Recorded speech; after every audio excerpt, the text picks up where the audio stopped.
गुरुर्ब्रह्मा गुरुर्विष्णु गुरुर्देवो महेश्वरा गुरु साक्षात् परब्रह्म तस्मै श्री गुरुवे नमः। तस्मै श्री गुरुवे नमः। तस्मै श्री गुरुवे नमः। बोलो समर्थ सदगुरुदेव संत श्री रामलाल जी सियाग की जय। बोलो शिव अवतारी महायोगी बाबा श्री गंगाईनाथ की जय। बोलो दशम अवतार कल की अवतार की जय। बोलो सनातन धर्म की जय। बोलो पलाना धाम की जय। बोलो जामसर धाम की जय। बोलो काजलवास धाम की जय। जय श्री गुरुदेव, जय श्री दादा गुरुदेव, जय माँ आदि शक्ति। जय श्री गुरुदेव, जय श्री दादा गुरुदेव, जय श्री परदादा गुरुदेव। चलिए, अब है शाम का समय। प्यारे श्री गुरुदेव रामलाल जी सियाग के सिद्धयोग के से आने वाले बदलाव की हम लोग बात करते हैं कि सिद्धयोग से क्या क्या अनुभव होते हैं, क्या क्या बदलाव आते हैं। तो उसका सत्संग हम लोग करते हैं। गुरुदेव की वाणी से ही कुछ ना कुछ हमारा मार्गदर्शन हो जाता है, या फिर गुरुदेव ने जो हमें रेफरेंसेस दी हैं उससे हम लोग का जो भी सिद्धयोग में बदलाव आ रहा है उससे हम में परिवर्तन आता है। तो आप लोग अगर अपना परिवर्तन शेयर करना चाहते हो, अपना बदलाव बताना चाहते हो, या फिर आपका कोई प्रश्न हो सिद्धयोग से, नए जुड़े हैं या कोई प्रश्न है आपका, तो आप प्रश्न पूछ सकते हो। किसी ना किसी गुरु भाई गुरु बहन के माध्यम से जो शंका समाधान हो जाएगा। तो अगर आप बात करना चाहते हो तो कीजिए। जय गुरुदेव भैया। हाँ जी करण, जय श्री गुरुदेव। भैया दो बहुत पुराने घिसे पिटे से सवाल है, पूछ लूं? हाँ पूछ लो। भैया एक तो स्वाध्याय के बारे में है, आपसे पहले ही पूछा हुआ है पर वही मतलब दोबारा बता दो थोड़ा सा। अच्छा। एक ये है कि जैसे अपन स्वाध्याय करते हैं, हाँ। तो स्वाध्याय हम सोचते हैं अपनी बुद्धि से, यानी कि अपनी बुद्धि लगाते हैं, हम सोचते हैं, अपने ऊपर नजर रखते हैं, जबकि हमें बदलाव चाहिए होता है अपनी प्रवृत्ति में। अब ये बुद्धि और प्रवृत्ति के बीच की खींचतानी होती है। अब लेकिन प्रवृत्ति जो होती है वो बुद्धि की पकड़ में तो नहीं आती। जैसे कि मान लो हम में से बहुत से लोगों को पता है बुद्धि से कि गुस्सा नहीं करना चाहिए, नहीं करना चाहिए, नहीं करना चाहिए। प्रवृत्ति अगर गुस्सा उठता है तो फिर बुद्धि उसमें कुछ काम नहीं कर सकती। तो इस तरह अध्ययन हम करें तो ये कहाँ तक सार्थक होता है? मतलब ये एंड में प्रवृत्ति दबती कैसे है? क्या हमारी बुद्धि से ही दबती है, किसी और कारण से दबती है? ये क्लियर नहीं मुझे। हम कुछ भी काम करते हैं ना करण, तो उसमें हमारा एक जैसे सोचो रस्सी है, रस्सी पे आपने कोई पत्थर बांध दिया, ठीक है। उस रस्सी को दूर फेंक देंगे तो वो हाथ से छूट जाएगी, ठीक है। लेकिन एक रस्सी का एक कोना अगर हमारा टाई हो किसी तरह, और दूसरे उसको हम जितना भी फेंकें, जितना भी करें, तो वापस वो उससे जुड़ी रहेगी रस्सी, ठीक है। मतलब हम उसको रस्सी को इधर फेंके उधर फेंके, जो भी करें, लेकिन रस्सी जुड़ी रहेगी एक कोने से। स्वाध्याय जो है, जब कोई साधक करता है तो उसके स्वाध्याय में फर्क होता है। उसके पास अपना गुरु होता है, जो वो रस्सी जिससे बंधी हुई है ना, वो गुरु है, ठीक है। अभी करना ये है कि उस रस्सी को छोटा होते होते अपने गुरु के समीप जाना है। अब इस रस्सी के छोटे होने का अर्थ है कि मैं अपने से कुछ कटौती करता जा रहा हूँ, अपने जो अवगुण है उसको देख के काटता जा रहा हूँ। तो मेरे को पता है कि मेरी रस्सी बंधी हुई है कहीं, मैं किसी से अटैच्ड हूँ, मैं गुरुदेव से अटैच्ड हूँ। तो जब मैं अपने अंदर बदलाव करता हूँ तो मेरा लक्ष्य होता है कि मैं अपने गुरु के समीप पहुँचूँ। अगर बिना लक्ष्य के हम स्वाध्याय करेंगे ना, तो हम किधर जा रहे हैं हमें नहीं मालूम एक्चुअली। लेकिन मेरा अगर ये है कि मुझे आज सोचो मैं एक नॉर्मल व्यक्ति हूँ और मैं डिसाइड करता हूँ कि मुझे अपने व्यवहार को राम व्यवहार की तरफ लेके जाना है, ठीक है। तो मैं उस तरह से अपने आप में सुधार करना शुरू करूँगा। तो मेरा लक्ष्य जो है ये नहीं है कि मैं दुनिया में कैसे प्रभाव करता हूँ, या मेरी बुद्धि जो है वो किस पे शासन कर रही है, या मेरी प्रवृत्ति या मेरे संस्कार मुझ पे शासन कर रहे हैं, क्या कर रहे हैं क्या नहीं कर रहे हैं। अब मेरे लिए जो लक्ष्य है, मैं दृष्टा भाव से बुद्धि को भी लक्ष्य देता हूँ, मन को भी लक्ष्य देता हूँ, इंद्रियों को भी लक्ष्य देता हूँ, और संस्कार तो ये है कि संस्कारों को तो क्षीण करना है। ये जो रस्सी मुझे राम व्यवहार से दूर कर रही है, ये मेरे संस्कार ही हैं एक्चुअली, जिन्हें तुम प्रवृत्ति बोल रहे हो, जो व्यवहार हमारा है या फिर आदतें हमारी हैं। आदतें हमारे संस्कारों से निर्माण होता है। जितनी लंबी मेरी रस्सी है ना, वही मेरी प्रवृत्ति है, वही मेरे संस्कार है। तो ये जितनी दूर है उस लक्ष्य से, उतना झगड़ा ज़्यादा है, उतनी प्रॉब्लम ज़्यादा है एक्चुअली में। जो तुम कह रहे हो ना कि बुद्धि से मैं करना चाह रहा हूँ, तो जो प्रॉब्लम है, जो झगड़ा है कि बुद्धि हावी हो या प्रवृत्ति हावी हो। प्रवृत्ति का अर्थ है कि हमारा व्यवहार जो ऑलरेडी बना हुआ है, मेरे संस्कारों के माध्यम से मेरा एक व्यवहार होता है, और व्यवहार बुद्धि से लोगों के सामने आता है। तुम्हें पहले तो हेयरआर्की समझनी पड़ेगी कि हेयरआर्की क्या है, मतलब कौन किसके अधीन रहता है। ये मालूम है आपको कैसे, किसके अधीन रहता है, कौन रहता है, किसके अधीन रहता है? सबसे पहले स्थूल रूप से हमारी इंद्रियां सबसे बाहरी हैं, ठीक है। ये इंद्रियां हमारी स्थूल मानी जाती हैं। इनसे ग्रहण जो विषय होता है बाहर का, हालांकि वो स्थूल होता है, लेकिन उसको इन इंद्रियों से सूक्ष्म मानते हैं, ठीक है। तो सबसे स्थूल आप समझो कि आपकी इंद्रियां जो है, नाक कान मुंह, ये सबसे स्थूल है। इनका ये सिर्फ काम करती है, एम्प्लॉई है, बिल्कुल ग्राउंड लेवल पे जो एम्प्लॉई होते हैं ना, जो बिल्कुल वर्कर होते हैं, जिनका कोई नहीं चलती, जिनको सिर्फ बोला जाता है ये कर ले, वो कर ले, ये कर ले, वो कर ले, ठीक है। इन पे शासन करती है छठी इंद्री, वो है मन। मन सुपरवाइजर है इन सब का। इनके माध्यम से ही वो देखता है, इनके माध्यम से ही वो खाता है, इनके माध्यम से ही सब कुछ करता है, लेकिन इंद्रियां मन के अधीन रहती है, छठी इंद्री, ठीक है। और मन अधीन रहता है बुद्धि के। बुद्धि उसका बॉस है, समझ लो, मैनेजर, सुपरवाइजर का बॉस है मैनेजर। लेकिन यहाँ पे झगड़ा है, जो बॉस है बुद्धि है, मैनेजर जरा तेज है, सुपरवाइजर जरा थोड़ा सा तेज है, ठीक है। वो बुद्धि को कहती है ऐसा ऐसा करो, ऐसा करो, तो वो अपनी मन की, वो अपना चलाता है, ठीक है। वो कह तुमको तुम आराम करो, बस काम मेरे पे छोड़ दो।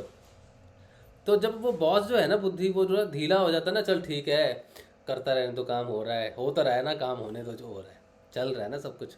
तो जब वो ढीला हो जाता है ना ऊपर बॉस, तो ये जो सुपरवाइजर है नीचे, छठी इंद्री है ना, ये पांचों इंद्रियों के साथ मिलके इतना भौकाल मचाता है, इतना हड़कंप मचाता है कि आदमी की जिंदगी बस वैसी है जैसी, समझ लो कि वो जो लड़ाई झगड़ा रहता है हर समय। लेकिन मन कभी कभी बुद्धि से कह देता है तुम मेरे मुंह मतलब जूते मार दूंगा, नहीं तो। मेरे बहुत बार ऐसा होता है। तो सबसे बड़ा काम जो हमने करना, हम बुद्धि को कुछ नहीं करते, बुद्धि के साथ कोई छेड़खानी नहीं करते, ठीक है। बुद्धि को सिर्फ एक स्टोरेज यूज़ करते हैं कि जो हम इसमें रखेंगे ना, वो महत्वपूर्ण होना चाहिए। तो मन क्या है ना, मन यहाँ पर विशेष बन के रहता है। हम कहते हैं मेरा मन कर रहा है, मेरा ये कर रहा है, मैं तो ये करूँगा, मेरी इच्छा हो रही है। तो हम मन के अधीन रहते हैं, बुद्धि के अधीन नहीं रहते।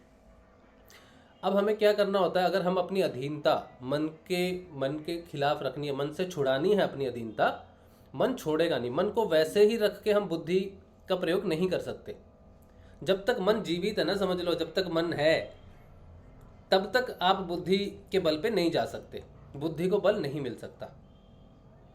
हमें क्या करना होता है साधना में, मन को खाली करना होता है। मन का राजत्व है समझो 5 किलोमीटर तक, उसको धीरे धीरे कम करना है, 4 किलोमीटर, 3 किलोमीटर, 2 किलोमीटर, उसका राजत्व खत्म करना है, उसका वो राजा है मन, ठीक है। अब जैसे जैसे हम नाम जपते हैं, उसको काम दे देते हैं ना एक, कि तूने ये काम करना है, तू इनको छोड़ दे, मजदूरों को छोड़ दे, तू एक काम कर, तू नोट गिन, ठीक है। तो नाम जप ले, बस वो नोट गिनता रहे, तू इंद्रियों को छोड़ दे। तो धीरे धीरे क्या है, उसका कनेक्शन टूटना शुरू हो जाएगा इंद्रियों के साथ, क्योंकि उसको एक काम दे दिया नाम जपने का। और जब वो एक काम उसको दिया रहेगा, उस काम में लगा रहेगा, उतने समय में जो बुद्धि है, बुद्धि में ट्रांसफॉर्मेशन होगा। ट्रांसफॉर्मेशन इसलिए होगा कि जो नाम जिसने जो जपते हैं, उन नामों से, जैसे वो कहते हैं प्रभु के नाम सिमरन से दुख कम होते हैं। तो जो प्रवृत्ति की तुम बात कर रहे हो, रस्सी की तुम बात कर रहे हो, वो रस्सी छोटी होती रहेगी, और जैसे जैसे रस्सी छोटी होती जाएगी, ये जो बुद्धि है ये बलवती होती जाएगी। पहले ये साधारण बुद्धि है, मन बहुत घूमता है इधर उधर, तो रस्सी बुद्धि जितना हम छोटा करते जाएंगे उतनी वो स्ट्रांग होती जाएगी। फिर वो ज़्यादा दूर नहीं जा पाएगा मन, क्योंकि एक छोर से मन बंधा हुआ है, एक छोर से हम बंधे हुए गुरुदेव से, ये समझ के। और बीच की रस्सी समझ लो कर्म प्रारब्ध या प्रवृत्ति के कारण बुद्धि की अवस्था है। जैसे जैसे वो छोटी होती जाएगी वो बलवती होती जाएगी और मन ज़्यादा दूर नहीं जा पाएगा, भाग नहीं पाएगा। ठीक है, जैसे पूरी बुद्धि जो है वो एक तरह से आत्म बुद्धि हो जाएगी, पूरे आत्मा के हिसाब से चलेगी, तो मन एकदम स्थिर हो जाएगा, बिल्कुल गुरुदेव से मिलने का बिल्कुल टच हो जाएगा। उस समय तुम्हारे सारे व्यवहार क्षीण होके राम व्यवहार बिल्कुल गुरुदेव के साथ, जिसे योग कहते हैं, तो वो योग होगा। अच्छा, तो मतलब मेरे हिसाब से मन को हमने ऐसे ही लगा रखा जैसे एक खंबा, उस पर चढ़ना उतरना नाम जप की तरह। हाँ, तो वो एंड में थकेगा और अंदर जाएगा, यही है क्या? मन को एक काम देते हैं सिर्फ, ठीक है, क्योंकि मन के पास बहुत सारे काम है, पंच इंद्रियों के देखना सुनना, इसके पास 5 मेन डिपार्टमेंट्स हैं। तो इन 5 डिपार्टमेंटों से ये अलग अलग विषयों में सोच सकता है, लाखों कॉम्बिनेशन परमुटेशन बनते हैं इसके। तो मन के पास विशाल डिपार्टमेंट है सोचने के लिए। हम इसका डिपार्टमेंट कट कर देंगे, इसको एक ही डिपार्टमेंट देंगे, तो नाम जप ले बस। इसीलिए मानसिक जाप दिया जाता है कि मन को शांत करना बहुत जरूरी है। मन शांत नहीं होगा ना तो कुछ नहीं हो सकता। सबसे यही बंदर है बस एक, और कोई समस्या नहीं है। हमारे कर्म प्रारब्ध हमारी समस्या नहीं ज़्यादा, हमारी समस्या हमारा मन है। तो मन को शांत करवाने के लिए नाम जप होता है, और जैसे जैसे ये शांत होता रहता है वैसे वैसे बुद्धि को बल मिलता रहता है। फिर उस दिन सेशन किया था, तुमने नहीं सुना कि एक रथ की परिभाषा दी थी, आत्मा है अर्जुन, कृष्ण है बुद्धि, और कृष्ण ने जो रस्सी पकड़ी हुई है घोड़ों तक की वो है मन है, वो मन है, और चाबुक है वो पता नहीं क्या है। और इंद्रियां अपना अपना भागती है। और रथी ने जो पकड़ा, और रथी ने अगर ढीला पकड़ा हुआ है ना, उसको मन को टाइट नहीं किया, मन को बोलता ठीक है तू काम करके दे, जैसा हो रहा है जिधर जाना जा, तो मन आपने वो मेरे ऊपर कहा था और मैंने पकड़ लिया, मेरे को काफी उससे रिलैक्स हो गया है। अच्छा, वो आपसे हुई थी बात? मैं आपको फर्स्ट टाइम जुड़ा था, उसके दूसरे दिन आपने मेरे को ये बताया था। हाँ, 4 इंद्रिया और वो अर्जुन है, वो ऐसे करके आपने बताया था मुझे, आप मन को कंट्रोल कर लो, बाकी अपना आप आपका हो जाएगा। हाँ, वो बुद्धि से बस ये है कि जो बैठा है ना बुद्धि वाला, और बुद्धि कहेगा शासन मेरा है, ये रस्सियों का नहीं है, रस्सियों का शासन चल रहा है बेकार में तो उसको टाइट कर लेंगे तो इंद्रियां टाइट। मेरा मन कई बार होता है तो मेरे को आपकी वो बात याद आती है कि मन को कंट्रोल करो बस, हाँ, बाकी अपने आप कंट्रोल हो जाएगा। बिल्कुल बिल्कुल बिल्कुल यही बात है। मेरे को अभी इस दिन में ये आपने कहने के बाद मेरे का जब भी मन भटकता तो मेरे को आपकी बात याद आती है। हाँ, और मैं वहीं पे थोड़ी देर रुक जाता और मेरा रेडी सेट हो जाता है वापस। हाँ, यही बात है चंपा भाई की, जिसने पकड़ ली ना वो चीज़ एक। और ये बात आपको वहां से मिली, मेरे माध्यम से मिली, करते तो गुरुदेव है, मुझे यमराज के माध्यम से मिली। जब मैं पढ़ रहा था, कठोपनिषद पढ़ रहा था, तो मेरा मन उससे काफी फर्क पड़ा उससे। हाँ, काफी फर्क पड़ता है भाई। अगर हम दिमाग में, मैंने आपको उस समय, मैं आप रो रहा था उस समय, तो आपके सामने आपने देखा कारण। अच्छा, मेरी वो हालत थी, मेरा इतना दिमाग खराब हो चुका था कि आप पूछो ही मत। अच्छा। फिर मैंने आपसे 2 दिन बाद का दूसरे दिन मेरे को ये इंद्री वाला रथ वाला पूरा समझाया, तो मेरे दिमाग में बैठ गया, बस मन को कंट्रोल करो, बाकी सब हो जाएगा। हाँ जी, हाँ जी, हाँ जी, हाँ जी। तो करण, आपने नहीं देखा वो सेशन? पहले देखा था। तो फिर सुना क्यों नहीं ठीक से? मैं मतलब यही है कि अभी वाला कनेक्शन जो चल रहा है ना, अभी बस इसमें ये प्रॉब्लम आती है। इसी को मैं मतलब नए सिरे से सुनना चाहता था, किसी और कॉम्बिनेशन से, ताकि और ज्यादा दिमाग में बैठे, क्योंकि प्रॉब्लम तो अभी भी चल ही रही है। नए तरीके से मैं आज नहीं समझाना चाहता था, कल था, लेकिन मैं तुम्हें बता देता हूँ थोड़ा सा। कल परसों किसी ने क्वेश्चन पूछा था तत्व के बारे में, कि तत्व क्या है, शायद, है ना? परसों किसी ने YouTube पे पूछा था, मैंने कहा था संडे को बताएंगे। बालचंद्र भाई को भी कहा था कि नाथों के बारे में कुछ बताएंगे संडे को, तो मैंने उतना ध्यान नहीं दिया। मैंने सोचा आज अगर बालू भाई आएगा तो जय गुरुदेव। बालचंद्र भाई नहीं आए क्या? नहीं, अभी तो नहीं आए। मुझे भी पूछना था नाथों के बारे में। हाँ, मुझे भी जानना था। अरे वो उदयनाथ वो हमें स्पेसिफिक नहीं पूछना, स्पेसिफिक नहीं है, स्पेसिफिक कुछ मत पूछो उनसे।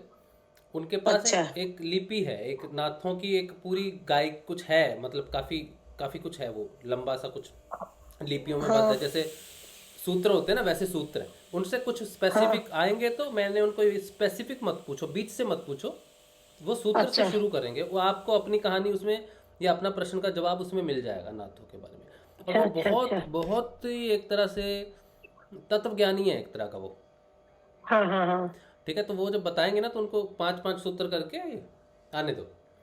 बीच में नहीं, बीच में करेंगे तो फिर हम शुरू वाला नहीं पाएंगे या फिर उधर से नहीं हाँ पाएंगे। हाँ ठीक तो जब ठीक भी है वो ज्वाइन ठीक है करेंगे उनके पास समय, क्योंकि नौकरी भी करते हैं ना, तो हाँ जब भी वो ठीक। आएंगे। जय गुरुदेव। जय गुरुदेव। अच्छा, जो तत्वों के बारे में किसी ने पूछा ना, तत्व क्या है, तो तत्वों का जो चीज़ है ना, तत्व एक्चुअली तो बहुत कंफ्यूजिंग है, लेकिन तत्वों को समझने के लिए हमें एक चीज़ समझनी पड़ेगी कि हम पहला ईश्वर के बारे में जानें। ईश्वर के बारे में हम क्या जानते हैं, अगर हमें ये पता हो, उसके रूप के बारे में अगर हम जान लें कि इसका रूप ये है, तो हम तत्व के बारे में जान सकते हैं। जो बात अभी करण ने पूछी है, ये बहुत ही ग्राउंड लेवल पे झमेला है, बहुत ही ग्राउंड लेवल का है ये झमेला। मन और बुद्धि के बीच में जो ये झगड़ा चलता रहता है, हमें इसकी हेयरआर्की, मैंने इसको कहा था कि हेयरआर्की पता होना चाहिए कि कौन किस पे शासन कर सकता है। अगर ये पता चल जाए तो बड़ा आसान हो जाता है। जैसे चंपा भाई ने कहा कि ये बात याद आती है तो मुझे कंट्रोल हो जाता है, यानी कि भटकने वाला मन है और याद करने वाली बुद्धि है, तो बुद्धि का शासन मन पे हो जाए तो शांति प्रकट हो सकती है। इसीलिए जो अवस्थाएं हैं, बुद्धि की अवस्थाएं हैं, उन्हें कहा जाता है कि आज बुद्धि स्थिर है, फिर कहा जाएगा बुद्धि प्रज्ञावती होगी, फिर कहते हैं बलवती होगी, फिर कहते हैं बुद्धि विवेकवती होगी। तो बुद्धि की जो अवस्थाएं हैं ना, ये शक्तिशाली होने की है। तो जो परिवर्तन है ना, वो बुद्धि में आता है, क्योंकि बुद्धि ही बाहर व्यवहार में आती है। मन उसके अधीन रहना चाहिए, लेकिन जब तक मन बुद्धि के अधीन नहीं है तो बुद्धि कमज़ोर मानी जाती है। ऐसा नहीं कि मेरी बुद्धि बहुत तेज है, मैं बड़ा तिगड़म लड़ाता हूँ और मैं ये कर सकता हूँ, उसको बुद्धि तेज होना वो भौतिक बुद्धि की बात है। लेकिन अध्यात्म में बुद्धि का अर्थ है ज्ञान। जिन लोगों को ज्ञान से परहेज है, जो लोग ज्ञान को नफरत करते हैं या ज्ञान को नहीं मानते, उनको ये समझ लेना चाहिए कि बुद्धि संसारिक है, लेकिन अध्यात्म में बुद्धि शब्द यूज नहीं होता, वहाँ पर ज्ञान यूज होता है। जो धारण करती है बुद्धि, वो ज्ञान धारण करती है, विद्या धारण करती है, और जो संसारिक है वो अविद्या धारण करती है, बाहर की सारी चीज़ें होती हैं। इसीलिए जब हम कहते हैं कि ज्ञान क्यों महत्वपूर्ण है, तो वही बात है कि जब विद्या प्रकट होती है तो वो आदमी को समझाती है कि क्या है, साधक को समझाती है तत्व क्या है, ईश्वर क्या है, परमानेंट क्या है। लेकिन एक जगह जाके वो ये कहती है कि जो भी देखा जा सकता है, सुना जा सकता है, समझा जा सकता है, समझाया जा सकता है, वो किसी ना किसी तरह ज्ञान के अधीन आता है। ठीक है, पूरा अगर आप समझ लो सारी चीज़ों को, तो वो आता है ज्ञान के अधीन, यानी कि वो बुद्धि में धारण कर सकते हैं। लेकिन अगर ईश्वर के बारे में जानना है, उस पूर्ण ब्रह्म के बारे में जानना है, तो वो नीतिशय है। ठीक है, हमारी जो बुद्धि है ना, ये सबसे ऊंची जब हो जाएगी ना, सबसे ऊंची हो जाएगी, विवेकवती होगी या और भी कुछ भी हो सकता है। जब इसने मैक्सिमम जान लिया तो इसे सातिशय बोलेंगे। सातिशय का मतलब है कि जानने वाला ज्ञान कभी भी सबसे ऊपर नहीं होता, उसके ऊपर कुछ ना कुछ होता है, उसको सातिशय बोलते हैं। लेकिन जो भगवान है, पूर्ण ब्रह्म है, जो कृष्ण है, वो कहते हैं मैं नीतिशय हूँ। मतलब भगवान के ज्ञान से ऊपर कोई भी ज्ञान नहीं होता। सारे ज्ञान जो भी नीचे आए हैं वो सिर्फ उसको समझने के लिए प्रयास मात्र है। जो ज्ञान आपको प्राप्त होता है बुद्धि के बल से, बुद्धि के विवेक से, वो सिर्फ और सिर्फ भगवान को एक प्रतीकात्मक रूप में जानने का प्रयास भर है और कुछ भी नहीं। लेकिन वो है क्या, ये नहीं जान सकते। इसीलिए जो ज्ञान हमें प्राप्त होता है वो हमें संसार को समझने के लिए ज़्यादा काम आता है, हमारी साधना को समझने के लिए, हमारी आसक्तियों को दूर करने के लिए ज़्यादा समझ में आता है। तो जो ज्ञान की बात हम आज करते हैं वो कभी भगवान को समझने के लिए नहीं करते, वो सिर्फ और सिर्फ हम स्वयं को समझने के लिए करते हैं। वो जो उजाला ज्ञान है वो हमारे लिए है। भगवान को ढूंढ नहीं सकते उस ज्ञान में, हम अपने आप को ढूंढ सकते हैं। अपनी प्रॉब्लम्स को, अपनी आसक्तियों को निर्मल करने के लिए वो ज्ञान है सिर्फ। ऐसा कृष्ण कहते हैं अर्जुन को जब समझाते हैं, तो उनको यही कहते हैं कि जितना सुना सोचा समझा जा सकता है उतना मैं तेरे को व्याख्या कर देता हूँ, लेकिन एक बात जान के रख कि मैं नीतिशय हूँ। मतलब मेरे ज्ञान से ऊपर किसी का भी ज्ञान नहीं है। वो बात यहाँ ख़त्म कर देते हैं। अब ये जानने की ज़रूरत है कि आखिर जो तत्व की बात करते हैं, जो कृष्ण जिस तत्व की बात कर रहे हैं, जिसको शब्दों से समझाया नहीं जा सकता, वो आखिर कहाँ से शुरू होता है। तो जो बुद्धि के बल से जो कृष्ण ने बताया, जो कृष्ण ने हमें समझाया, कि समझाने के लिए समझा देता हूँ, लेकिन तुम उसको पा नहीं सकते बुद्धि से। पाने का रास्ता तुम्हारा शांत होना ही है। तुम अपने आप, वो तुम्हें खींचेगा, तुम उसके तक नहीं पहुंच सकते। मुख्यतः 3 लेयर्स हैं, 3 लेयर्स। सबसे पहली लेयर है, सबसे बड़ी लेयर, जहाँ तक हमारा ज्ञान या हमारी सोच जा सकती है, उसको कहते हैं निर्गुण निराकार ब्रह्म। ये ज्ञान की मैक्सिमम है। ये निर्गुण निराकार ब्रह्म, इसको जान नहीं सकते, लेकिन ये सोच सकते कि हाँ यहाँ तक है, जो शब्दों से जिसको कहा जा सके। निर्गुण निराकार एक शब्द बनाया है, वो मैक्सिमम दूर तक जाता है। इसको बोलते हैं ब्रह्म। ठीक है, जिसे आप पार ब्रह्म बोलते हो ना, विष्णु शिव जी और ये सब, और पर ब्रह्म बोलते हैं, ये वो है निर्गुण निराकार। उसके नीचे आता है ईश्वर, उसे हम कहते हैं सगुण निराकार। सगुण है लेकिन निराकार है, यानी कि ईश्वर है लेकिन निराकार है। जैसे हम कहते हैं जगह जगह ईश्वर है, जगह जगह ईश्वर है। तो सगुण का अर्थ है व्याप्त और अव्याप्त दोनों। जो यहाँ मैं बैठा हूँ और बीच में जो उधर दीवार है, तो वो ईश्वर है दीवार, और इधर भी ईश्वर है, और बीच में जो खाली जगह है अव्याप्त है, वो भी ईश्वर है। तो ईश्वर सगुण और निराकार रूप में सेकंड लेयर में आता है। फिर वो तीसरा और भी नजदीक आता है, और भी नीचे आता है, उसको बोलते हैं सगुण साकार। उस रूप में गुरुदेव आते हैं, अवतार आते हैं, कृष्ण आता है। 9 अवतार जितने भी हुए वो तीसरी लेयर में हुए हैं हमारे सामने आने तक। तो हम कृष्ण को जब जानते हैं तो हम सगुण साकार को जानते हैं। जो महिमा गाते हैं वो ईश्वर की गाते हैं, सगुण निराकार की। लेकिन निर्गुण निराकार तक कौन पहुंचेगा? इसीलिए उन्होंने कहा कि जिसे समझने के लिए देवताओं की, ऋषि मुनियों की बुद्धि भी पर्याप्त नहीं है अर्जुन, तो साधारण मानव कैसे समझेगा। इसीलिए तू मेरे सगुण साकार का गुणगान कर, तू मेरे सगुण निराकार का गुणगान कर। लेकिन निर्गुण निराकार का गुणगान करने के लिए तेरे पास कुछ है नहीं।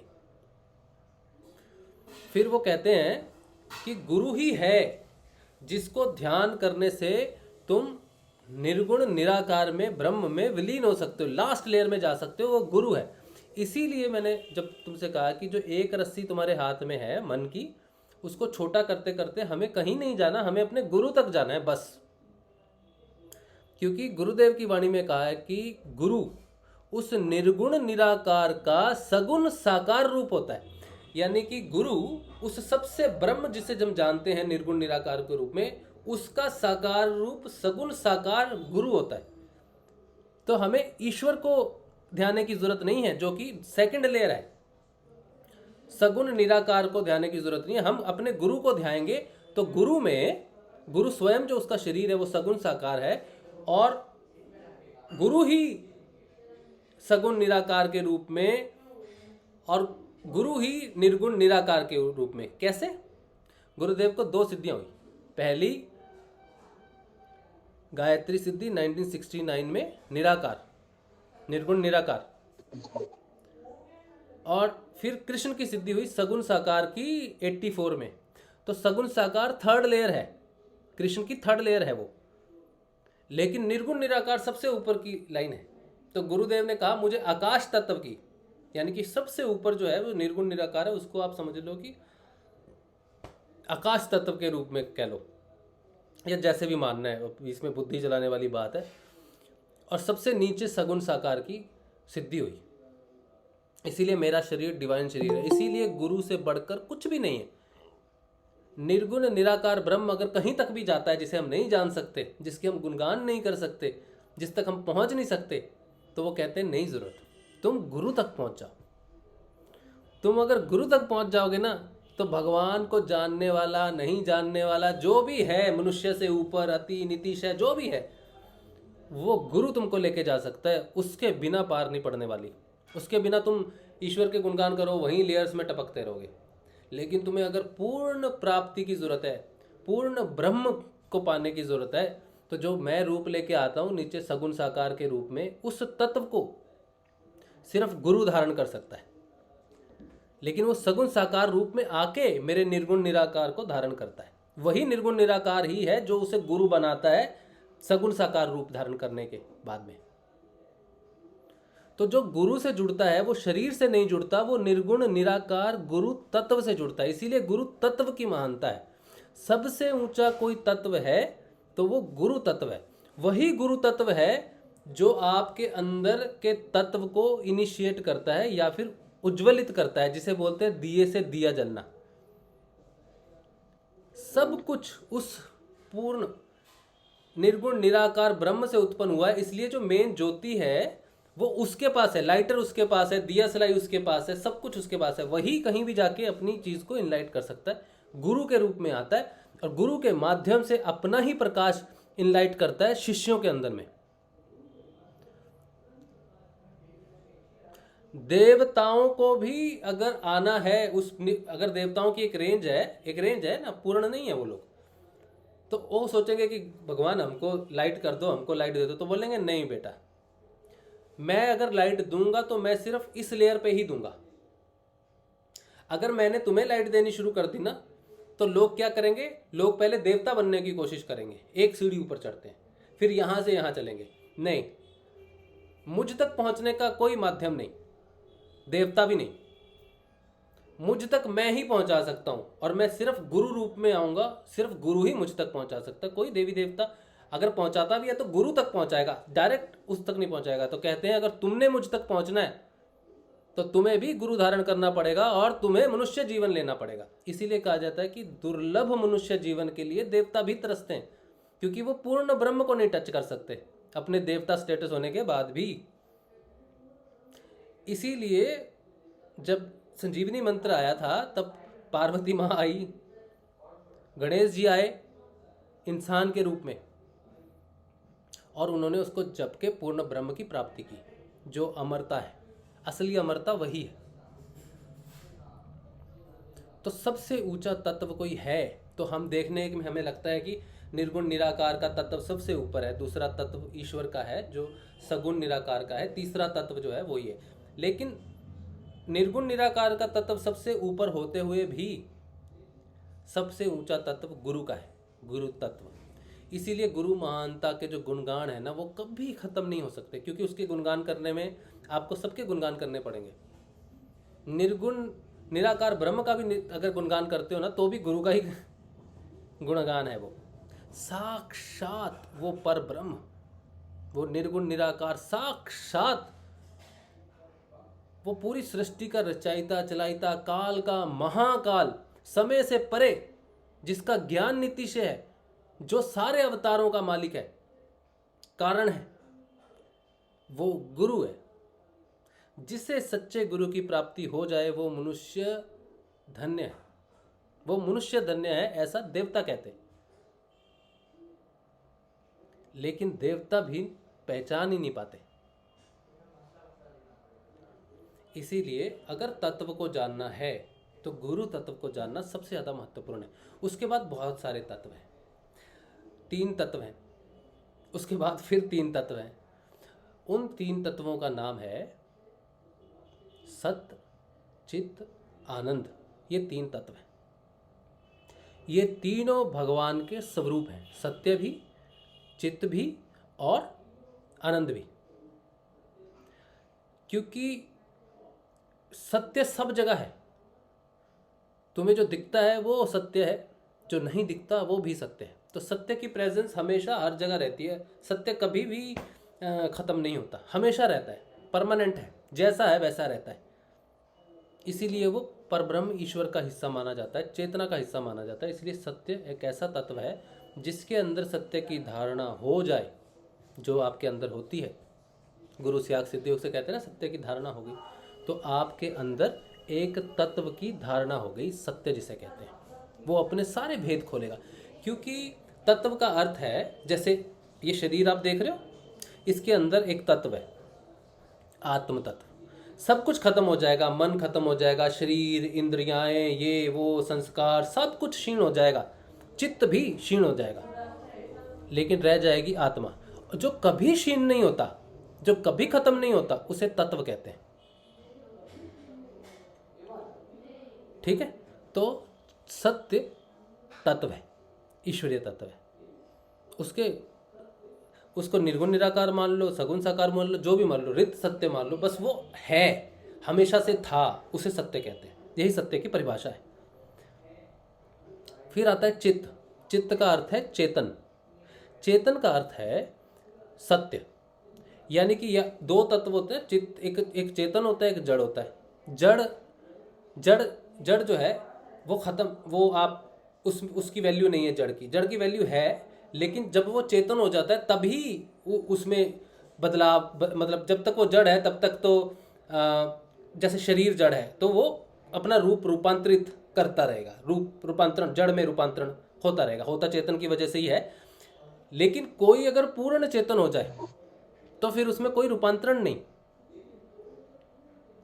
वो अमर है, स्थिर है हमेशा के लिए। तो चित्त का अर्थ है चेतना। जहां जहां चेतना पूर्ण होती रहती है वो तत्व जो है वो स्थिरता प्रदान करता है, हमेशा के लिए हो जाता है। तो चित्त भी ईश्वर का अंश है, इसलिए चेतना, चित्त को चेतना समझो आप। चित्त का अर्थ है जो ऐसी जड़ जो चेतन हो चुकी है। तो जो चेतन हो चुका है वो ईश्वर है, और वो भी इसीलिए ईश्वर का तत्व माना जाता है। जैसे परब्रह्म को सिर्फ सत्य माना जाता है जो हर जगह है, वैसे ही चेतना भी ईश्वर ही है जिसे सब जगह माना जाता है, जो सब जगह है, इसीलिए चित्त भी ईश्वरीय तत्व है। उसके बाद आता है आनंद। आनंद भी क्या है? आनंद को कोई चीज़ प्रकट नहीं करती, आनंद हमेशा रहता है। सुख दुख से परे हो जाना, और जब ऐसा सुख प्राप्त होना जो किसी इंद्रिय से प्राप्त ना हो, जो स्वयं भू हो, जो हमेशा से वहाँ हो, जिसे पैदा ना किया जा सके। आनंद को पैदा नहीं किया जा सकता संसारिक वस्तुओं से। कहते हैं ना, गुरुदेव कहते हैं घर, गाड़ी, बंगला, पोता, ये सब है, तो वो क्रिएशन की गई है। सुख की क्रिएशन पोते ने की है, सुख की क्रिएशन बंगले ने की है, बीवी ने की है, बच्चे ने की है, दौलत ने की है। वो आनंद नहीं है, क्योंकि उसको अर्जन किया गया है। आनंद को अर्जन नहीं कर सकते। आनंद सब चीज़ों में है, हर चीज़ में आनंद है, हर जगह विशेष में आनंद है, हर जगह में। लेकिन हम कहेंगे स्पेन जाएंगे, यूरोप जाएंगे, बड़ा ब्यूटीफुल प्लेस है, बड़ा आनंद आएगा। जिस दिन स्पेस का, समय का, काल का भेद मिट जाए किसी के लिए, उस दिन उसके लिए आनंद प्रकट हो जाता है हर जगह, क्योंकि वो हर जगह है। जो यूरोप में है वो इस समय यहाँ भी है, लेकिन क्योंकि काल का भेद है इसलिए आनंद नहीं है। जिस दिन सारा भेद खत्म हो जाएगा, हर वस्तु चीज में आनंद आएगा, दुख सुख में सिर्फ आनंद, किसी में कोई भेद नहीं रहेगा, उस दिन आनंद प्रकट हो जाएगा। क्योंकि आनंद हमेशा है, परमानेंट है, हर जगह है, परमात्मा की तरह चेतन है, इसीलिए ये तीसरा तत्व है। इसीलिए भगवान को सत्य, चित्त, आनंद कहते हैं, क्योंकि ये तीनों तत्व भगवान के तत्व हैं। जो त्रिपुंड लगाते हैं, ये तीन तत्वों की निशानी है, जो ईश्वरीय रूप में अलग अलग तरह से हमारे जीवन में प्रकट होते हैं। इंसान किसी भी तरीके से उस परमात्मा से जुड़ सकता है, सत्य के माध्यम से, चेतना के माध्यम से, आनंद के माध्यम से। कृष्ण आनंदमयी है। ऋषि अरविंदो का जो विज्ञान है वो कहता है कि अधिमानसिक बन के नीचे आओ, साधारण मानव को अति मन बनाओ, ताकि वो आनंदमयी कृष्ण के साथ योग कर सके। तो कृष्ण को आनंदमयी कहते हैं क्योंकि उनकी शुरुआत ही इस कोश से होती है, जो भौतिक है। भौतिक जगत में रहकर उस चीज को महसूस किया जा सकता है, आनंद को, इसीलिए उसको भौतिक लेयर मानते हैं।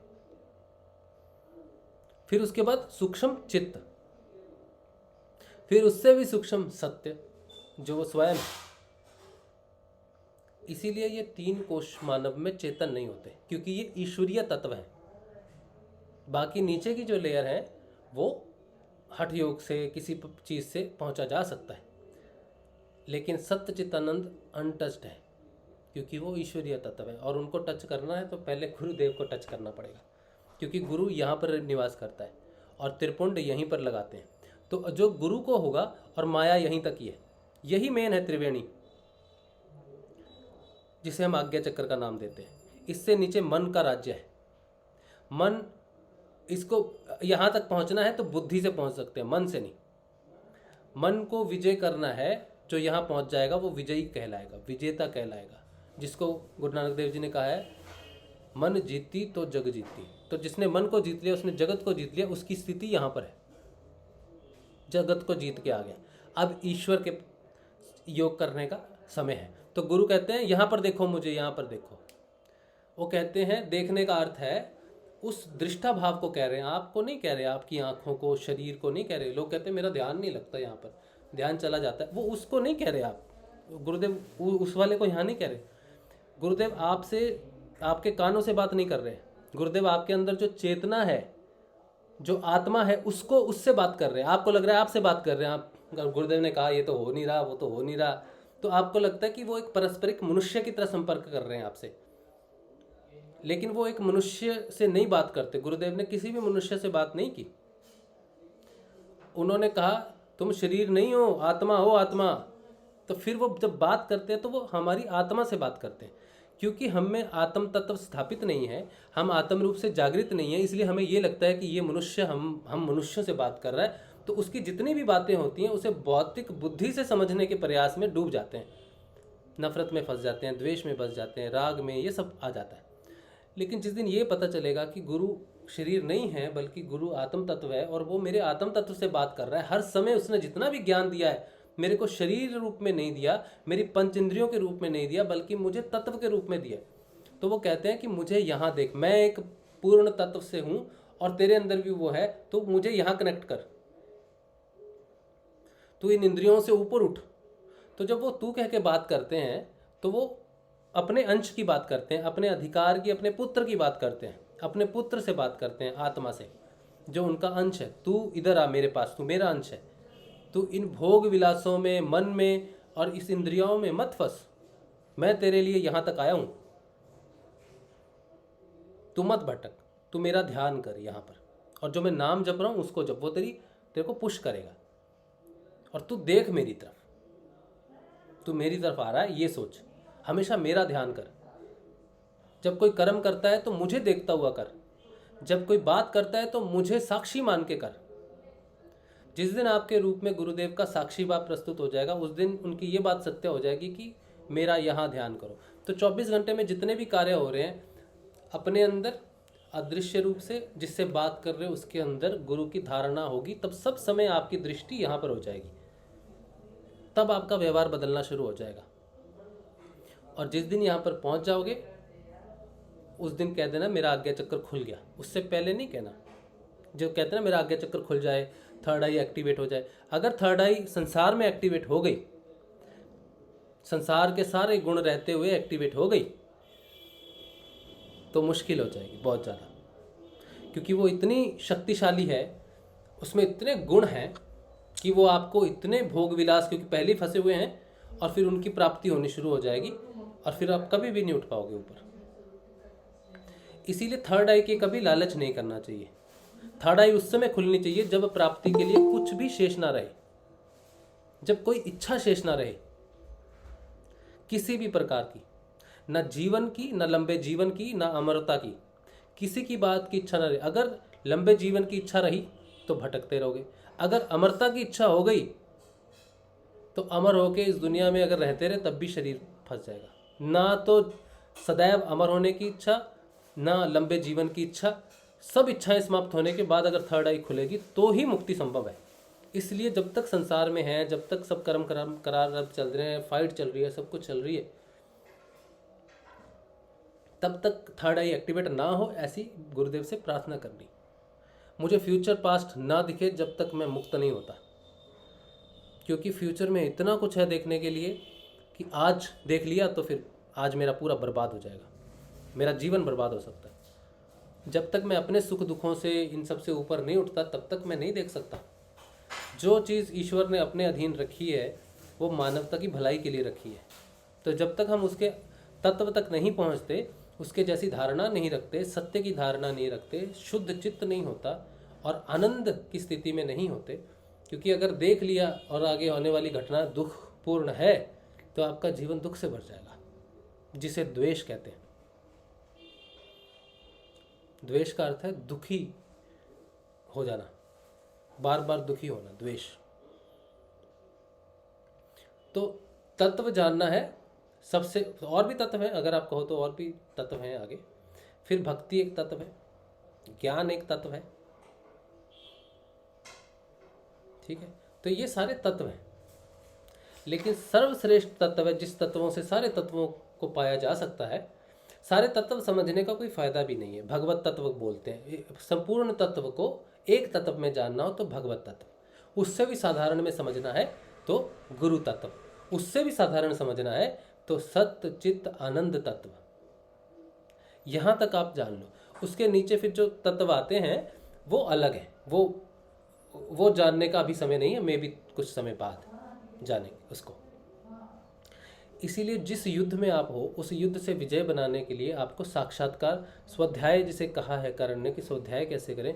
स्वाध्याय तभी हो सकता है जब आपको देखने वाला कोई, आपको मालूम है कि मेरे गुरुदेव प्रस्तुत हैं सब जगह। मेरे अंदर अगर दृष्टा भाव नहीं है कोई बात नहीं, मुझे नहीं पता कैसे करना है, लेकिन अगर मेरे सामने गुरुदेव खड़े हैं तो मैं क्या किसी से चीटिंग करूँगा, किसी से ऊंची आवाज़ में बात करूँगा, किसी से नफरत के भाव से, लालच के भाव से, किसी का फ़ायदा उठाने की वजह से बात करूँगा? नहीं करूँगा। तो गुरुदेव को साक्षी मान लो, वही आपका दृष्टा भाव है, वही स्वाध्याय हो जाएगा।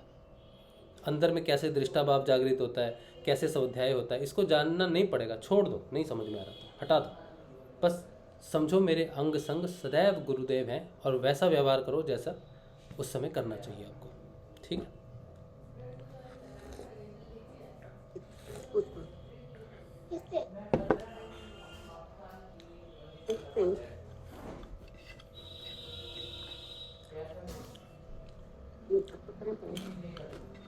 हाँ जी, आहाना जी आप कुछ बोल रहे? हाँ भैया। हाँ जी बोलिए। हाँ जी, जय गुरुदेव भैया। हाँ भैया, ध्यान योग तो अच्छा लगता है मेरा। लेकिन जब मुझे कुछ होता है, जैसे सर में कभी दुखता है, पीछे साइड, आगे साइड, फिर यहाँ, तो मन बिल्कुल मानसिक तनाव की तरह हो जाता है, मन विचलित हो जाता है। हाँ। जैसे कब दुखता है हाँ सर में। हाँ अभी भी 2-4 दिन से ज्यादा ही, अभी तो आपको बताया था मानसिक तनाव ज्यादा हो गया था, फिर भी भगवान को कर रही मैं ध्यान योग, तो अच्छे से लगता है मुझे। गुरुदेव जी का ध्यान योग बहुत अच्छे से करती हूँ, अच्छा। उन्हीं को पूजा करती हूँ। हाँ। लेकिन जैसे जब मुझे कुछ होता है, जब तक मैं करती रही हूँ ध्यान योग में कुछ नहीं होगा, नहीं जैसे कुछ काम कर रही हूँ, यदि कभी मन भटक गया, हाँ। मन भटक जाता है, ऐसा सिर में क्यों दर्द हो रहा है, यहाँ दर्द होता है, कभी यहाँ दर्द होता है, तो एकदम से मन विचलित हो जाता है। फिर भगवान का नाम लेती हूँ, जो जय गुरुदेव जय गुरुदेव। हाँ। ऐसा मेरे साथ क्यों हो रहा है, बार बार मुझे सबके रिपीट साथ हो रहा होता है, है। सबके साथ होता है। इसे डर कहते हैं, भय, ठीक है। हाँ हाँ। ये एक तरह का क्लेश है, पंच क्लेश होते हैं, ठीक है। पंच क्लेश होते हैं, राग द्वेष और भी होता है, उसमें एक अभिनिवेश भी होता है, उसको बोलते हैं अभिनिवेश। अभिनिवेश का अर्थ है डर, मृत्यु का डर। ये हमें साधना में रोकता है। हमें कोई दर्द प्रकट होगा, कोई विचार प्रकट होगा, तो वो हमें साधना में रोकने के लिए, हमें खंडित करने के लिए सबसे लास्ट अस्त्र है मृत्यु है। तो वो आपके साथ नहीं होता। जितने भी साधक साधना में हैं, जितने भी पूरे संसार में साधक हैं, उन सब को अभिनिवेश का सामना करना ही पड़ता है। कोई कितना भी कहे कि मुझे मृत्यु से डर नहीं लगता, लेकिन वो अभिनिवेश एक ऐसा क्लेश है जो सबके सामने आता है। इसका एक ही उपचार है, आपके हृदय चक्र की 3 ग्रंथियों में से एक ग्रंथि भय की है। जब तक वो ग्रंथि नहीं खुलती तब तक अभिनिवेश से मुक्ति नहीं। और उस ग्रंथि से खोलने का अर्थ है सिर्फ और सिर्फ गुरुदेव को अपने जीवन का समर्पण करना, कि जितना भी जीवन है, जैसा भी है, वो तेरे अधीन है। इस बात की संतुष्टि से ही जीवन अगर जिया जाए तो अभिनिवेश खत्म हो जाएगा। सिर्फ गुरुदेव पे पूर्ण विश्वास और जीवन का उनको समर्पण करने से ही अभिनिवेश से मुक्ति हो सकती है, वरना वो कभी खत्म नहीं होगा, वो किसी न किसी रूप में प्रस्तुत होता रहेगा। लेकिन जिस दिन आपने मान लिया कि मृत्यु अगर आएगी तो गुरुदेव से होकर ही आएगी, गुरुदेव कहेंगे ठीक है अब इसकी मृत्यु का समय हो गया, तो अगर मुझे गुरुदेव की आज्ञा शिरोधार्य है, अगर मैं जानता हूँ कि वो मेरे लिए सही फैसला करेगा, तो मेरे मन में मृत्यु नहीं का भय नहीं होना चाहिए। क्योंकि जब वो आएगी तो मैं उससे पूछूंगा, गुरुदेव से पूछ के आए हो? तो वो बोलेगी हाँ, तो मैं गुरुदेव की अनादर तो नहीं कर सकता।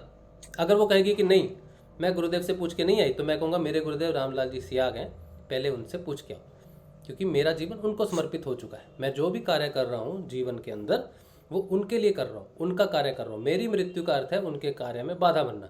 तो अगर वो कहते हैं तो ही मैं जा सकता हूँ, वरना आप अपना हिसाब कर लो।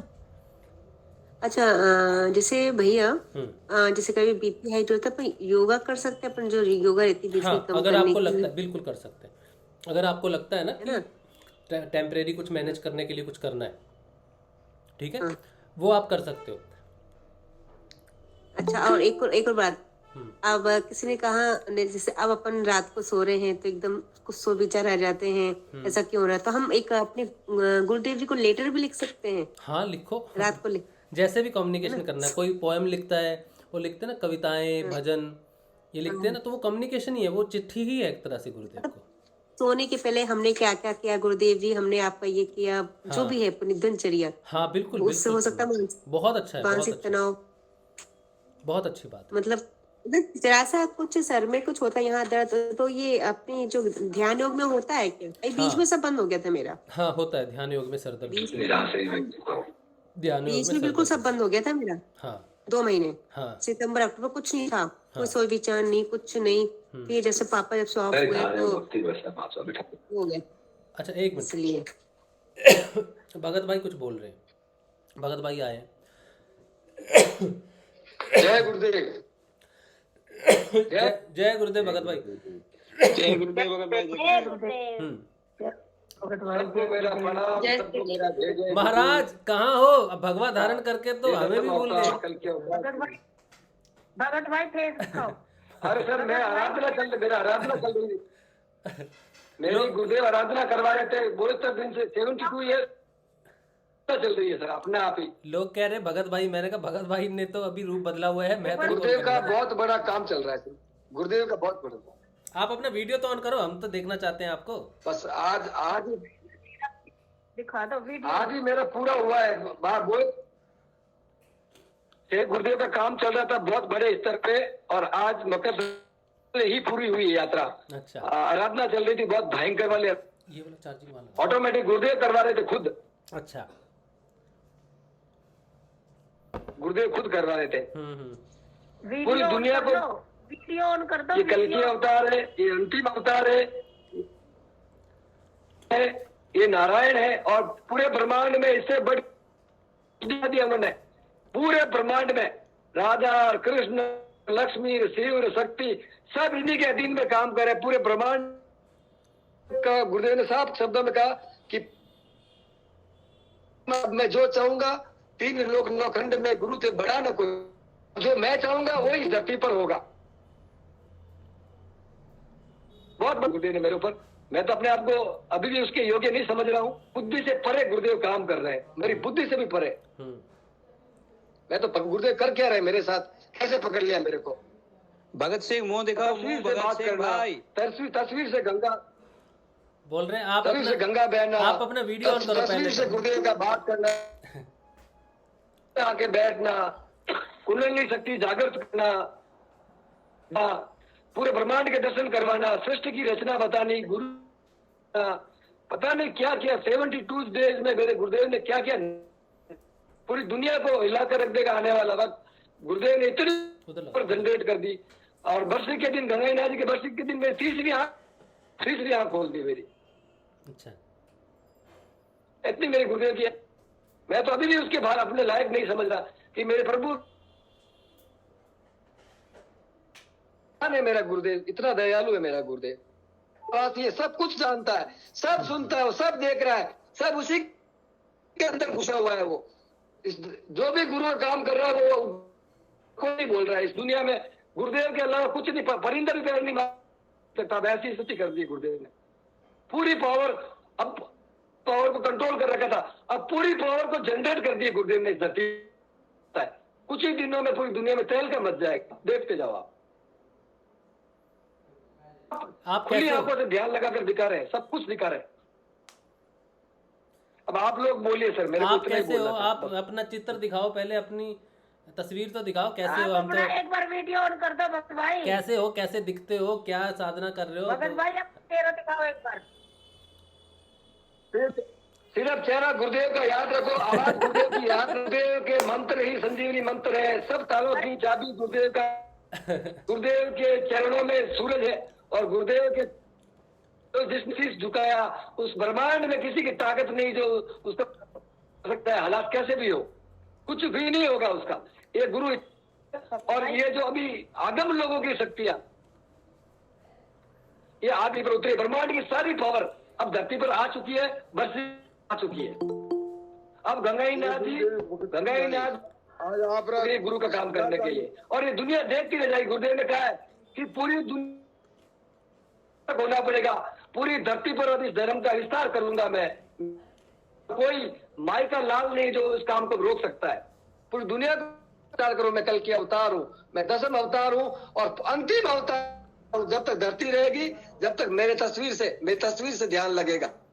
जितने भी लोग हैं 5 मिनट में उनको मुक्त कर दूंगा। जिस दिन वो मुझे अंदर से करुण पुकार कर देंगे, जब ऐसा वक्त आएगा तो 5 मिनट लगाऊंगा मैं खुद शिष्य को ढूंढता हूँ। मुझे शिष्य ढूंढ कर, धरती पर जितने भी मेरे भक्त हैं उनको खुद ढूंढ कर मैं जाता हूँ। आज 72 दिन से कंटिन्यू से 72 डेज से मैं खाजलवास में आराधना में लगा हुआ हूँ। मेरा हाथ, मन, प्राण, बुद्धि सब गुरुदेव के हाथ में है। अच्छा, मेरे हाथ में ना तो मेरा एक खाने प्रश्न बैठना है। है। ये कल की अवतार ने पूरी पावर जनरेट कर रखी है। मेरा एक प्रश्न है गुरु भाई, तो आपने जो ये धारण किया है 72 डेज आपको हो गए, तो अभी आपका मतलब देखो, आप सबके लिए प्रेरणा हो। हाँ बोलिए। आप सबके लिए प्रेरणा हो, तो मेरा कुछ भी नहीं है। देखो मेरा प्रश्न सुनो, आत्मा से भगवान को चाहता था। मेरा प्रश्न सुनो। लोग अगर ये देखेंगे कि भगत भाई ने भगवा धारण किया, मान सम्मान नहीं मांगा, तो भगवा आपने मतलब तपस्या के लिए धारण किया है या परमानेंट धारण किया है? भगवा मैंने मेरी इच्छा से, मेरी देखो मेरी बात को, मैं गुरुदेव के लिए मरने मारने की बात करता हूँ।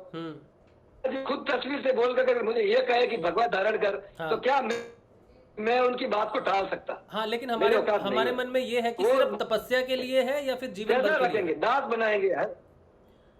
सिर्फ तपस्या करने के लिए या जीवन भर के लिए है सर? सिर्फ तपस्या करने के लिए या फिर जीवन भर के लिए धारण किया है? मुझे सिर्फ, मेरे को 1 से 10 बार वो गुरुदेव काम जाए। गुरुदेव ने कहा कि मैं जितना बोलूं मेरा, तेरा मन, प्राण, बुद्धि मेरे अधीन है। तुझे कब क्या आदेश अपने आप तेरे ध्यान में दूंगा। अब तेरा मेरा कांटेक्ट हो गया, बस खत्म हो गई बात। अच्छा, कहाँ जाना है, कहाँ बैठना है, कहाँ उठना है, कहाँ बोलना है, सारी व्यवस्था तू नहीं, मैं तुझे नया जीवन दे दिया है। उन्होंने मुझे जन्म मरण के बंधन से मुक्त कर दिया। चैलेंज से कहता हूँ कि मेरी कुंडली शक्ति जागृत कर दी मेरे गुरुदेव ने, का भेदन कर दिया, और उन्होंने सत्य, चित्त और आनंद तीनों इस धरती में पूरे चैलेंज के साथ दुनिया कह सकता हूँ। अगर कोई वैज्ञानिक इस बात तो मेरे से आके मिल सकता है कि मेरे गुरु इतने समर्थ है, जो उन्होंने कहा वो कर दिखाया। जो भी उन्होंने इस विषय में कहा वो सब कुछ कर दिखाया मेरे साथ। मार्गदर्शन कर दिखाया उन्होंने मेरे को। उन्होंने बता दिया कि बस मैं ही, और मैं जो चाहूंगा वही होगा संसार में। ऐसे मेरे गुरु है, परमात्मा है। मैं 20 साल से उनसे जुड़ा हुआ था, मेरा कभी ध्यान नहीं लग गया था, लेकिन मैंने आत्मचिंतन किया, प्रार्थना करी, माफी मांगी और धैर्य रखा। बड़ी से बड़ी मुसीबत हालात में भी मैंने गुरु पर भरोसा रखा, और आखिर मेरे गुरु को मेरे पर दया आ गई, उनको भी दया आ गई। और आज मैं इतना भाग्यशाली हूँ। मेरे 11 नारायण वासुदेव श्री कृष्ण है, और वो जगत पिता परम ब्रह्म। कृष्ण ने कहा था कि गुरु ब्रह्मा, गुरु विष्णु, गुरुदेव, ऐसा गुरु साथ, यानी इससे बढ़कर कोई परमात्मा नहीं धरती पे, इससे बढ़कर कोई परमात्मा नहीं। मैंने मुझे दिखा दिया, गुरुदेव के चरणों में पूरा ब्रह्मांड है, उनके पैरों में सूरज चमक रहा है भाई, धरती की तरफ किया हुआ है, उनके पैरों में सूरज चमक रहा है, वो बैठे हुए यार, पैर धरती की तरफ किया हुआ है। और जिसने भी गुरु के चरणों में शीश झुका लिया तो वो पूरे ब्रह्मांड की यात्रा कर लेगा। जिसने भी गुरु के चरणों में शीश झुका लिया, बस गुरु के चरणों में उसी की कुंडली शक्ति जागृत होगी। इस पूरे ब्रह्मांड में जो कुंडली शक्ति को जागृत करती है, उन्हीं की आवाज होती है।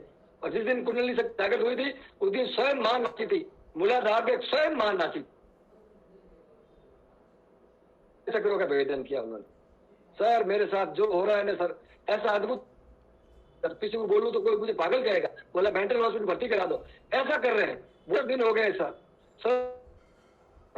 पूरा शरीर में टक टक टक टक टक, वो यात्रा ब्रह्मांड जैसे पूरा ब्रह्मांड मेरे मस्तिष्क के अंदर है, वैसा हो रहा है। इतना अद्भुत खेल चल रहा है मेरे गुरु का सर। अब वक्त ज्यादा नहीं है भगत सिंह, अब वक्त ज्यादा नहीं, अब मेरी पावर काम करेगी।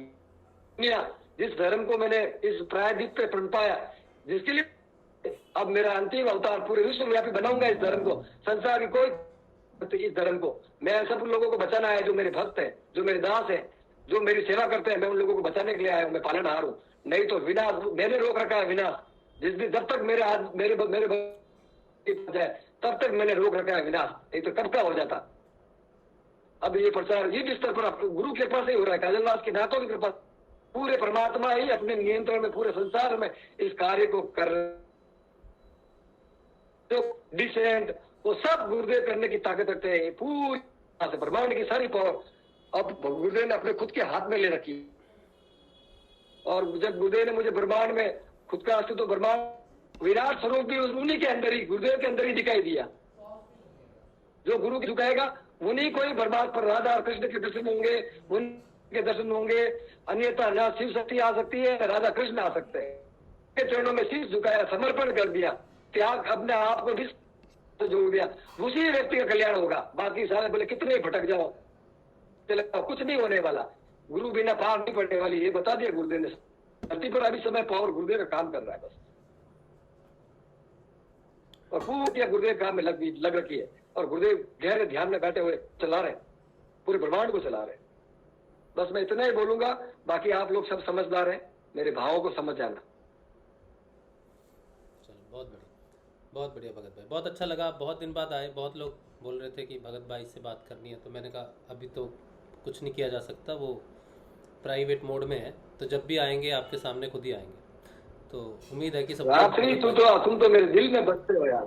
तुम मेरे दिल में गुरु का जो काम कर रहे हो ना, मैं तुम्हारे चरण धो के पीड़ित हूं, मेरे लिए कम है। तुम मेरे गुरु का वो काम कर रहे हो, मेरे गुरु की इतनी कृपा है। आपको पता है रात्रि आपके पास ही बैठ रहता है गुरु, आपको पता नहीं है बात।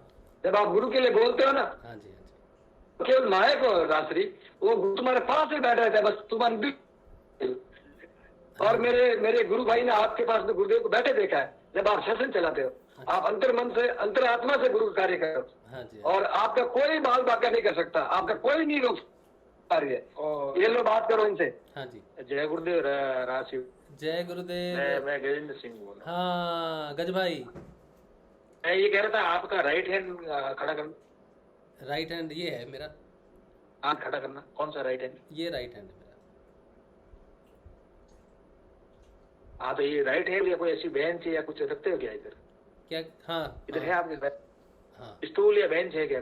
स्टूल है? नहीं इधर तो नहीं है, इधर तो नहीं है, तो खाली है सब कुछ। मेरे इस side right hand side, left hand side पे मैं ये मेरे को ऐसा क्या आभास होता है कि कोई टेबल या स्टूल है नहीं, मैं या ऐसा कोई बैठने लायक चीज है कि आप बीमार नहीं हुए पता क्या?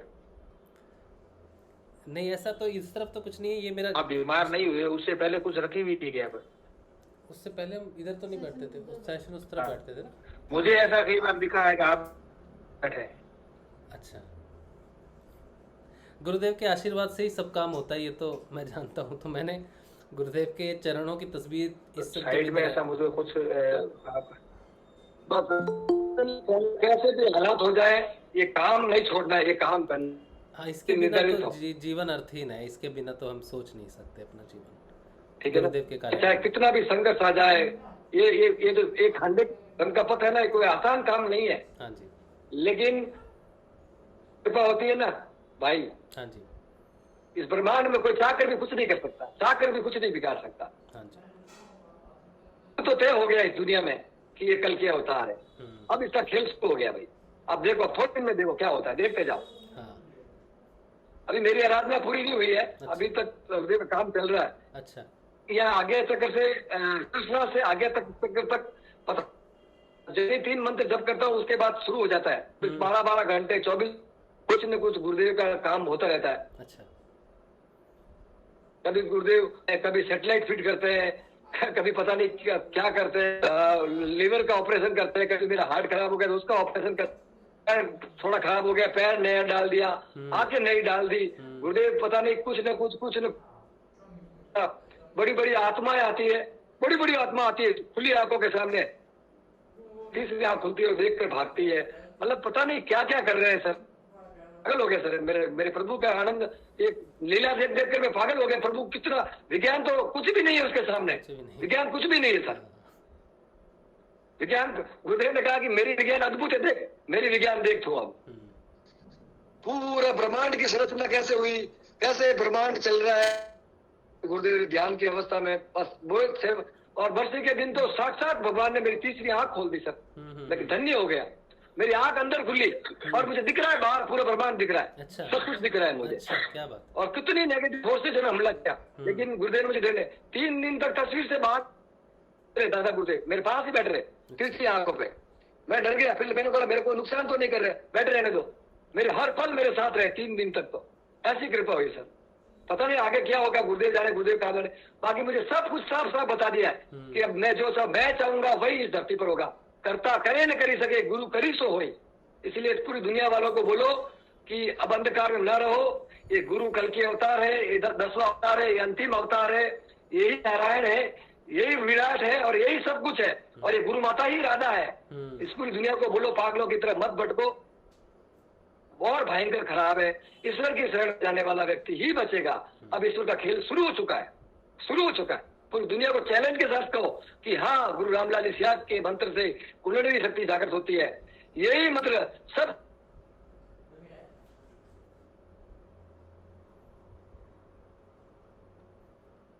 आवाज नहीं आ रही। गुरुदेव कहते हैं कि कोई मेरा स्मरण याद करता है, कोई मुझे याद करता है, कोई मेरा मंत्र जप करता है, इसकी आराधना कर रहा है। जो मेरे बारे में 24, उसका मतलब वो मंत्र जप नहीं कर रहा, मेरे बारे में सोचता है तो भी मेरा मंत्र जप चल रहा है। चाहे तुम बीज, किसान बोले खेत में बीज उल्टा डाले सीधा डाले, आगे पहुंचता है। और भाई अगर नहीं होता तो जो यात्रा मेरी चल रही है ना, ऐसे 100 जन्म लेते तो भी कर सकता था मैं। इतनी जबरदस्त यात्रा सिर्फ 72 दिन में सिद्ध योग के कारण हुई है मेरे जीवन में। अच्छा। पता नहीं 800 करोड़ लोगों में कैसे कृपा की, कैसे दया आई मेरे गुरुदेव ने।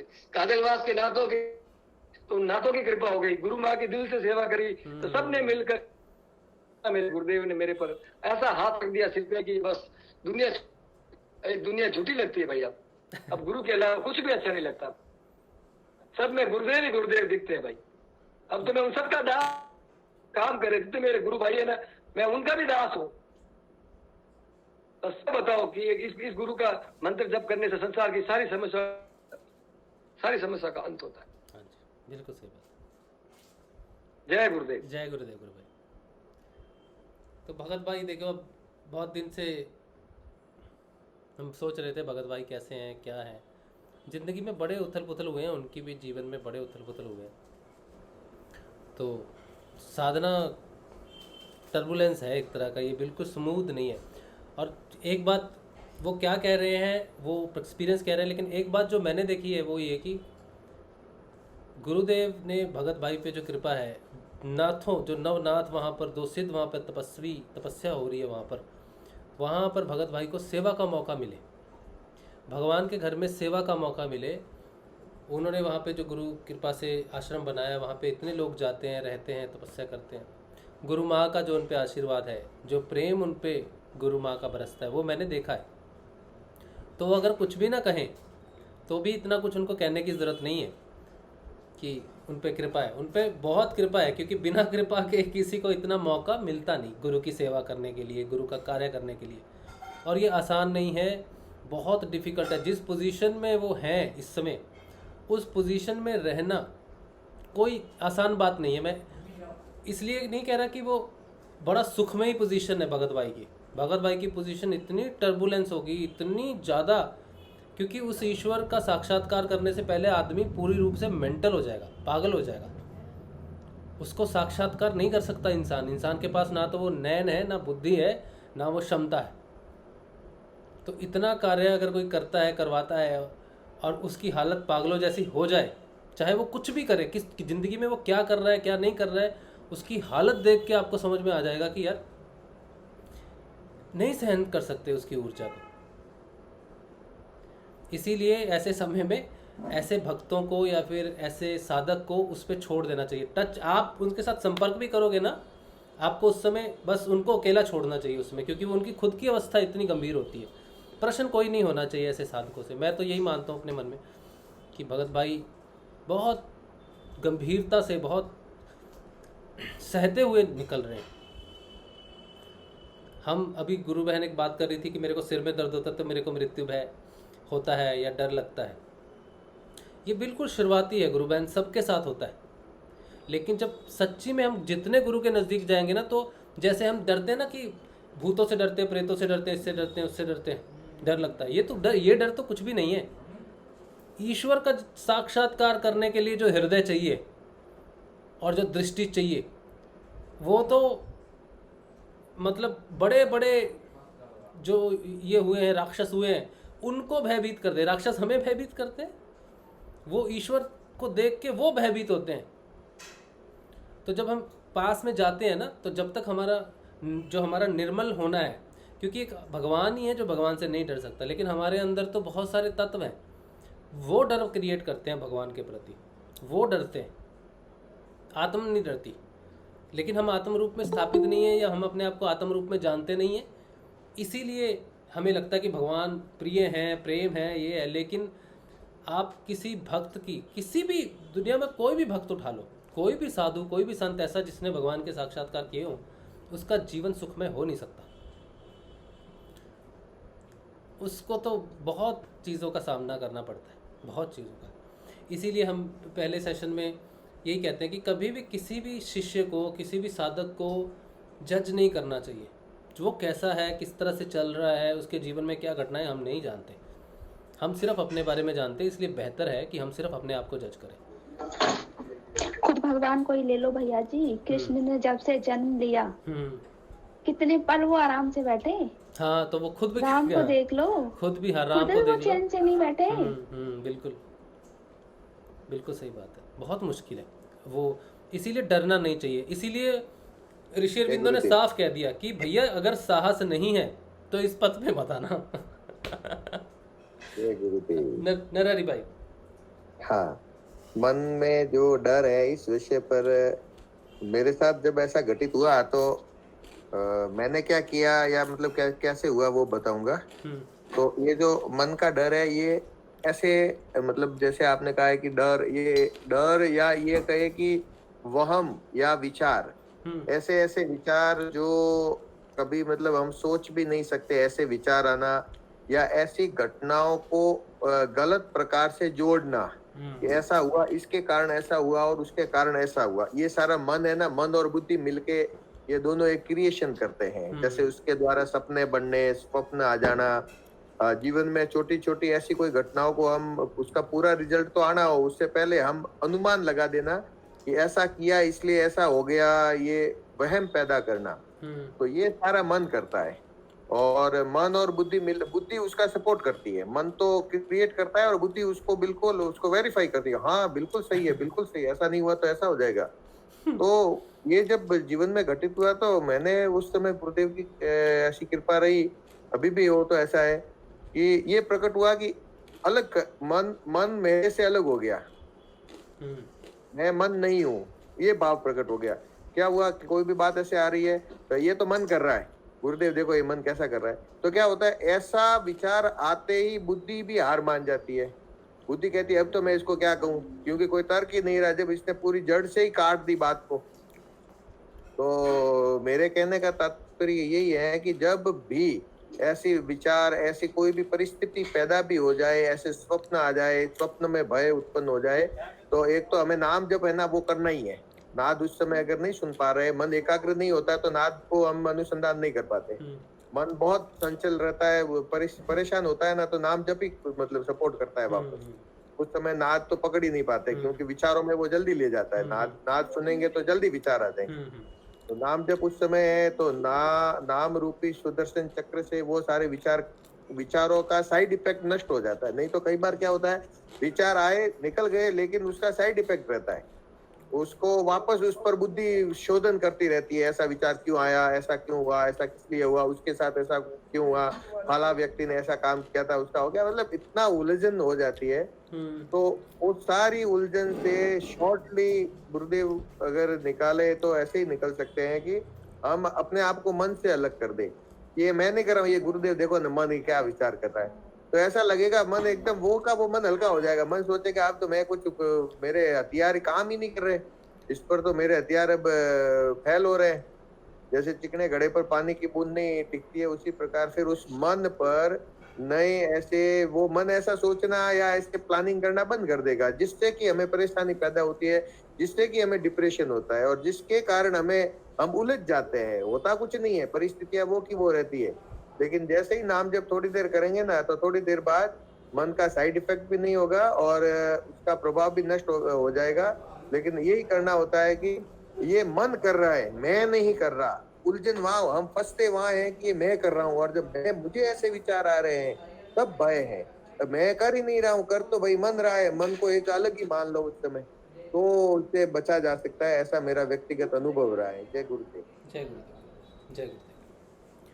ये युद्ध तो हमेशा से चलता आया मन और बुद्धि का, इसीलिए ज्ञान की धारणा की बात होती है। ज्ञान ही है जो अविद्या पर विद्या का साम्राज्य स्थापित करते हैं। जब तक बुद्धि अविद्या के हिसाब से चलती है तब तक तो क्लेश ही है, लेकिन जब ज्ञान की धारणा होती है, विद्या की धारणा, ज्ञान को चाहे आप विद्या कह लो।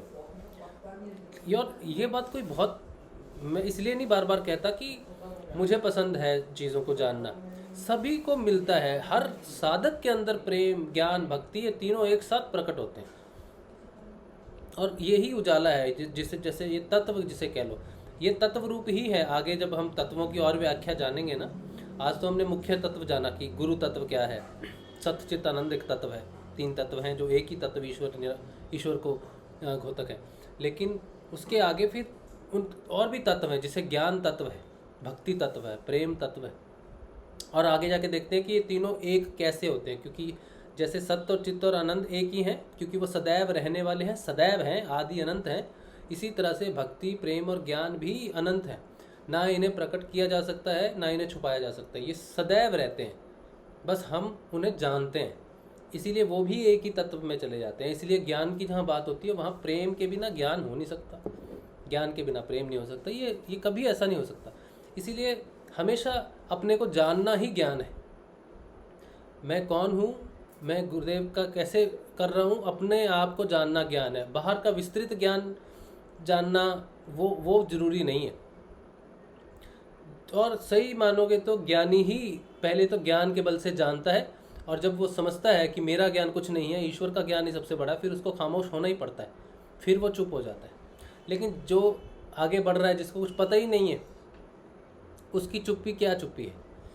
लेकिन जो जान लेता है कि वो ईश्वर ही है, सब कुछ करने वाला, सब कुछ देने वाला, सब कुछ लेने वाला, तब वो चुप हो जाता है। तब वो अपने सारे कर्मों के सब चुप, सिर्फ मैं मौन की बात नहीं कर रहा शब्दों की, अपने कर्मों को जो वो बिखारता है, जो चाहे इच्छाएं होती हैं, ये सारी मौन होती हैं सिर्फ तब जब उसको उसका ज्ञान हो जाता है। ईश्वरीय ज्ञान ही सर्वोत्तम ज्ञान है, उसको जानना ही ज्ञान है और कुछ ज्ञान नहीं है।